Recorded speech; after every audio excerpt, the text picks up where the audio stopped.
За културата не трябва да се плаща, следователно го споделяме с народа. Това е народната представа за куката. Куката е родом от столицата на света и байганевщината Герман, но възлага тоталитарен режим върху младост и околните махали. Облича се с дрехи по-скъпи от живота на ачката и надницата на фермера, взети заедно. И пак не успява да развие бизнеса си. Серпотки от тема откъпени седем турно, поведнъж за всяка отрязала го жена.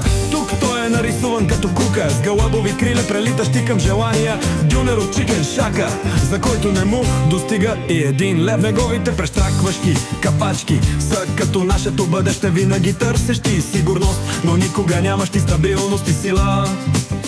Тази кукерска болест е трайно заразна по полов път, но за щастие всички сме в голяма безопасност поради този факт.